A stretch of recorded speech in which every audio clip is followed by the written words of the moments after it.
प्यारी जो और प्यारे जो के सिवा दूसरा कुछ है नहीं। जब कोई ज्ञानी ज्ञान मार्ग में चलता है तो एक सूत्र उसको स्वीकार करना होता है, ब्रह्म सत्यम जगन मिथ्या। केवल सत्य है ब्रह्म, संपूर्ण संसार मिथ्या है। अब बोलो कहां ग्रहण है, कहां नक्षत्र है, कहां दिन है, कहां वार है, कहां तिथि है? ये सब लोक व्यवहार में। हम न लोक में है न परलोक में है, हम तो भगवत अनुराग में है। प्यारी जू प्यारे जू के चरणारविंद, कोई हमारे हृदय में ना कोई कौन सी तिथि है ना कौन सा वार है। हर तिथि हर वार में श्यामा श्याम से प्यार है, बस और कुछ नहीं, दूसरी कोई बात। और ना सच्ची बात कहते हैं, हमें सुनने में चुभता है। ओ आज ग्रहण है, पर्दा लगा दो। ऐसा क्यों पर्दा लगा दे? किसका ग्रहण? कौन ऐसा ग्रहण में ऐसा नक्षत्र है वो सवा है जो हमारी प्यारी जू प्यारे जू तक पहुंच सके, प्यारी जू प्यारे जू की उपासना को रुकवा दे? नहीं नहीं, कोई भी ग्रह ऐसा नहीं है जो इतना बलवान हो कि हमारे श्याम सुंदर और लाडली जू के विलास में लग जाए।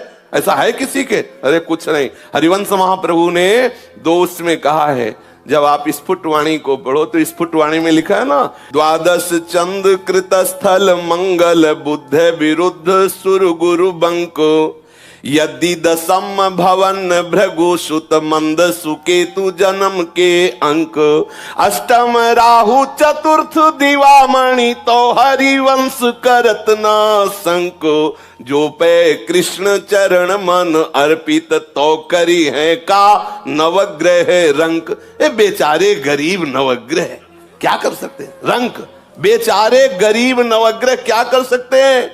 हम श्यामा श्याम क्यों ये सब विरुद्ध जगह बैठ जाए। बोले तुम्हारे शनि विरुद्ध, अरे शनि नहीं सब विरुद्ध बैठ जाए।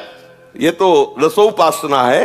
श्री तुलसीदास जी कहते जानकी नाथ सहाय करे तब कौनो बिगाड़ी सके नर तेरो। उसमें एक पंक्ति, शुक्र शनिचर राहु केतु सब वही है क्षण में तेरो चेरो। जानकी नाथ सहाय करे तब कौन बिगाड़ स, इसमें कह रहे जो पे कृष्ण चरण मन अर्पित।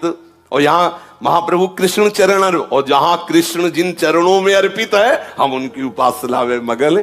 श्री राधा जुग चरण निवास, सब ग्रह नक्षत्र अनुकूल हो। भानु दशम जन्म निशापति मंगल बुद्ध शिवस्त लली के जो गुरु होए धर्म भवन के तो भृगुनंद सुमंद नवी के। तीसरो केतु समेत विधुग्रस तो हरिवंश मन क्रम फीके गोविंद छाड़ी भ्रमंत दसो दिस तो करी है का नवग्रह नीके। यदि सब ग्रह सही अंक में विराजमान है, सब अनुकूल हैं, लेकिन भगवत विमुख हो तो जलोगे मरोगे, नाना प्रकार के द्वंद्वों में पिसोगे, कोई तुम्हें नहीं बचा सकता। शंकर सहस विष्णु अज तो ही सकहि न राख राम कर द्रोही। भगवत विरोधी को कहीं भी भाग के चल, और भगवत अनुकूल है तो सब खिलाफ खड़े हो, कुछ नहीं करेंगे। जो भी होगा सब मंगल ही मंगल होगा, मंगल भवन का आश्रय लिए। ये तो हुई असाधारण बात। हम निकुंज उपासक हैं, प्यारी जू प्यारे जू के जहां सूर्य चंद्र ही का प्रवेश नहीं तो ग्रहण की क्या बात है। तो आप जहां भी हो हमारे प्यारी जू प्यारे जू के हो, वृंदावन का आश्रय लिया है तो मात्र वृंदावन की रस रीति से उपासना करो, कोई भी डरने की बात नहीं। जो आचार्य कह रहे हैं, जो महापुरुष कह रहे हैं, हमें उसी के अनुसार चलना चाहिए। हमारी उपासना में ग्रहण नक्षत्र तिथि वार सब एक तरफ रख दिए गए। रोज मंगला से शयन, शयन से मंगला, केवल प्यारी जू और प्यारे जू, दूसरा कोई गान नहीं, दूसरा कोई चिंतन नहीं, और इससे बढ़कर कोई रस पद्धति नहीं, इससे बढ़कर कोई सिद्धि नहीं, इससे बढ़कर कोई महामहिमामय आनंद नहीं है। उपासक को चाहिए कि जब सूर्य ग्रहण या चंद्र ग्रहण का योग हो, कि ये पता चल रहा है कि कल चंद्र ग्रहण है या सूर्य ग्रहण है, तो आरंभ होने के 1 घंटा पहले स्नान करके किसी पवित्र स्थान में जप करने के लिए बैठ जाए। और जब चंद्र ग्रहण या सूर्य ग्रहण पूर्ण हो जाए तब आधा घंटा और बाद तक मंत्र का जाप पूर्ण करके एकाग्र चित्त से स्थिरता पूर्वक नाम जप, गायत्री पुरस्चरण या जो गुरु मंत्र मिला है, इनके करने से महान लाभ होता है। कई गुना बढ़कर जप हो जाता है चंद्र ग्रहण सूर्य ग्रहण में। आधा घंटे बाद फिर स्नान करके पवित्र तीर्थ आदि में फिर अपनी दिनचर्या में करे। ग्रहण के समय जप का बहुत बड़ा विधान है। जब ग्रहण पड़ने को हो तो पवित्र अपने लोगों ने भी अनुष्ठान किया है, यहां भी किया है, ब्रज में भी किया है। राधा कुंड में जाके इतने खड़े होकर जितनी देर चंद्र ग्रहण या सूर्य ग्रहण पड़े उतनी देर जप का सौभाग्य ऐसे। और फिर गंगा यमुना तो सेवन होता ही रहा। हरमन जी सहारनपुर से, गुरुदेव के चरणों में कोटि कोटि प्रणाम। गुरुदेव, मेरा एक प्रश्न है कि जैसे कल सूर्य ग्रहण है तो हम उपासकों को क्या करना चाहिए और क्या नहीं? हाँ, श्री सेवक जी, ध्रुवदास जी और बड़े बड़े अपने वृंदावन के रसिकों ने इसकी मान्यता नहीं की। यह हमारे धाम की रसमयी उपासना है। ये लोक व्यवहार में सूर्य ग्रहण चंद्र ग्रहण पड़ता है, हम धामवासी प्रिया प्रीतम के उपासी हैं। न तद्भासते सूर्यो न शशांको न पावका यद गत्वा न निवर्तन्ते तद धाम परमम मम। हमारे यहाँ रोज सूर्य ग्रहण होता है, चंद्र ग्रहण होता है, हर समय होता है। सांवली भुजाओं में गोरी प्रिया का आलिंगन होता है, प्रतिपल होता रहता है। हमारे यहाँ सेवक जी कहते हैं, तहां न ग्रहण लगन के वेद, तहां को दिन दिन कछु नहीं, नहीं शुभ अशुभ मान अपमान, नहीं अनत भ्रम कपट सयान, स्नान क्रिया जप तप नहीं, ज्ञान ध्यान तहां सकल प्रयास, सुनो रसिक हरिवंश विलास, श्री हरिवंश गायो राधा वल्लभ श्री हरिवंश। दूसरा कुछ नहीं, प्रिया प्रीतम रस में आनंद मगन हो जाओ। ये सब एक सिद्धांत है। तो एक सिद्धांत दूसरे सिद्धांत के लिए आवश्यक नहीं है कि वो आवश्यक हो। अगर कह दे ऐसा होना आवश्यक है तो आप उदाहरण देख लीजिए महापुरुषों। हमारा सिद्धांत हमारी प्यारी जो और प्यारे जो के सिवा दूसरा कुछ है नहीं। जब कोई ज्ञानी ज्ञान मार्ग में चलता है तो एक सूत्र उसको स्वीकार करना होता है, ब्रह्म सत्यम जगन मिथ्या।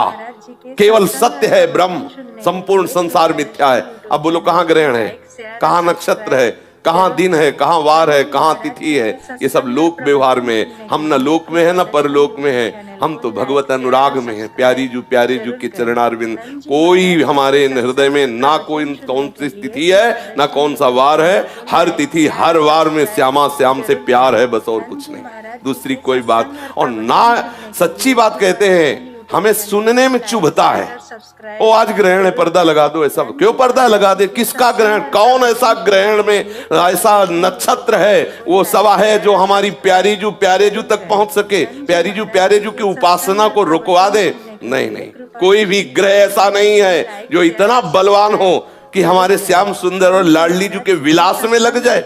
ऐसा है किसी के? अरे कुछ नहीं। हरिवंश महाप्रभु ने दोष में कहा है, जब आप स्फुटवाणी को पढ़ो तो स्फुटवाणी में लिखा है ना, द्वादश चंद्र कृत स्थल मंगल बुद्ध विरुद्ध सुर गुरु बंको यदि दशम भवन भृगु सुत मंद सुकेतु जन्म के अंक अष्टम राहु चतुर्थ दिवामणि तो हरिवंश करत ना संको जो पे कृष्ण चरण मन अर्पित तो करी है का नवग्रह रंक। ए बेचारे गरीब नवग्रह क्या कर सकते हैं? रंक बेचारे गरीब नवग्रह क्या कर सकते हैं? हम श्यामा श्याम क्यों ये सब विरुद्ध जगह बैठ जाए। बोले तुम्हारे शनि विरुद्ध, अरे शनि नहीं सब विरुद्ध बैठ जाए। ये तो रसोपासना है। श्री तुलसीदास जी कहते, जानकी नाथ सहाय करे तब कौनो बिगाड़ी सके नर तेरो। उसमें एक पंक्ति, शुक्र शनिचर राहु केतु सब वही है क्षण में तेरो चेरो। जानकी नाथ सहाय करे तब कौन बिगाड़ इसमें करे जो पे कृष्ण चरण मन अर्पित। और यहाँ महाप्रभु कृष्ण चरण, और जहाँ कृष्ण जिन चरणों में अर्पित है हम उनकी उपासना में मगन। श्री राधा जुग चरण निवास सब ग्रह नक्षत्र अनुकूल हो।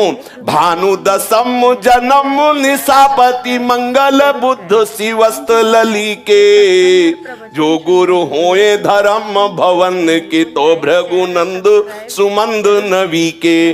तीसरो के तु समेत विधुग्रस तो हरिवंश मन क्रम फीके गोविंद छाड़ी भ्रमंत दसो दिस तो करी है का नवग्रह नीके। यदि सब ग्रह सही अंक में विराजमान है सब अनुकूल हैं, लेकिन भगवत विमुख हो तो जलोगे, मरोगे, नाना प्रकार के द्वंद्वों में पिसोगे, कोई तुम्हें नहीं बचा सकता। शंकर सहस विष्णु अजतो ही, सकहि न राख राम कर द्रोही। भगवत विरोधी को कहीं भी भाग के चल, और भगवत अनुकूल है तो सब खिलाफ खड़े हो, कुछ नहीं करेंगे।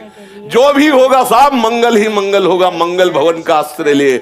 ये तो हुई साधारण असाधारण बात। हम निकुंज उपासक हैं, प्यारे जू के जहां सूर्य चंद्र का प्रवेश नहीं तो ग्रहण की क्या बात है। तो आप जहां भी हो हमारे प्यारे जू के हो, वृंदावन का आश्रय लिया है तो मात्र वृंदावन की रस रीति से उपासना करो, कोई भी डरने की बात नहीं। जो आचार्य कह रहे हैं, जो महापुरुष कह रहे हैं, हमें उसी के अनुसार चलना चाहिए। हमारी उपासना में ग्रहण, नक्षत्र, तिथि, वार ये सब एक तरफ रख दिए गए।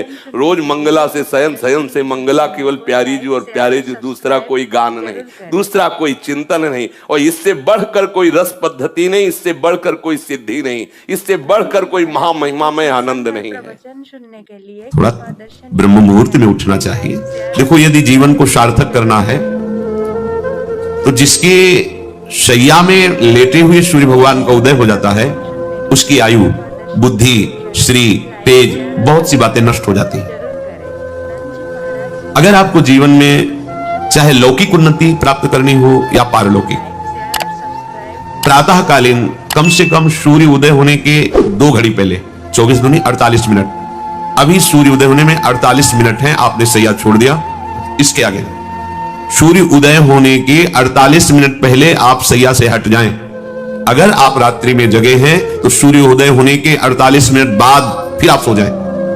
लेकिन वो जो बीच का समय, प्रातःकालीन संध्या भुवन भास्कर भगवान पधार रहे हैं, और आप सो रहे हो, तो आपकी आयु, आपका वैभव, आपकी बुद्धि, ये सब नष्ट होने लगती है, पता नहीं चलता। लोग देखो कहां तेजवान चेहरे दिखाई दे रहे हैं, खूब तो सब खा पी रहे हो, खाने पीने क्या तेज एक अलग होता है, भागवती तेज अलग होता है। ब्रह्म मुहूर्त में उठे, प्रभु का स्मरण किया, जो 2-4 नाम ही सही, अपने बड़े बुजुर्गों को, गुरुजनों को भावना से प्रणाम किया। तो पहली बात, शरीर स्वस्थ रखने के लिए गर्म जल किया, हल्का, आधा लीटर से 1 लीटर तक जल पिया, भगवत भाव अर्पित करके वज्रासन में बैठकर। आप लोग दिनचर्या को नहीं करते हैं तो आप ब्रह्मचर्य को पचा नहीं सकते। ध्यान रखना, ब्रह्मचर्य कोई छोटी मोटी शक्ति नहीं है, उसको पचाने के लिए आपकी दिनचर्या दिव्य होनी चाहिए। फिर इसके बाद आप 5 मिनट 10 मिनट टहलिए, फिर सो जाइए। फिर जो शौचाचार की पवित्रता बताई गई उसके अनुसार आप स्नान आदि करके, पवित्र वस्त्र धारण करके, जैसे कोई महान व्यक्ति आ रहा है तो हम उसके आदर के लिए खड़े हो जाते हैं, ऐसे भुवन भास्कर पधार रहे, हाथ जोड़कर प्रणाम किया, अर्घदान किया, गुरु मंत्र जपा आदि आदि। अब पड़े हो आप कि हम तो 2-3 बजे तक जगे हैं, ऐसा अगर आप भजन में जगे हैं तो भी सूर्य उदय के समय आप उठ जाइए। आपके गुरु आवे तो क्या आप सोते रहेंगे क्या? जो जगत गुरु हैं भुवन भास्कर, परम ज्ञान स्वरूप हैं, गायत्री छंद रूपी घोड़े हैं इनके रथ के, स्वयं भगवान अरुण देव सारथी हैं, और भगवान पीछे वर्णन किए, मैं ही सूर्य रूप से जगत को प्रकाशित करता हूं और ताप के द्वारा जल को सोख कर मैं ही वर्षा कराता हूं। भगवान का आदर करना। जो सूर्योदय तक सोते हैं उनकी बुद्धि में भागवतिक बातें, अध्यात्म बातें आ जाए, मेरी समझ में नहीं आता। अगर आप थोड़ा भी शरीर स्वस्थ रखना चाहते हैं तो जैसे नियम से भजन वैसे व्यायाम आवश्यक है। सबसे प्रार्थना है, ये दवाइयों के बल पर जीना बंद करो। शरीर में जितनी आवश्यकता जल की है, अगर उतना नहीं जाएगा तो आपकी एसिड बनेगी, फुंसियां निकलेंगी, कब्ज बनेगा, कई परेशानी।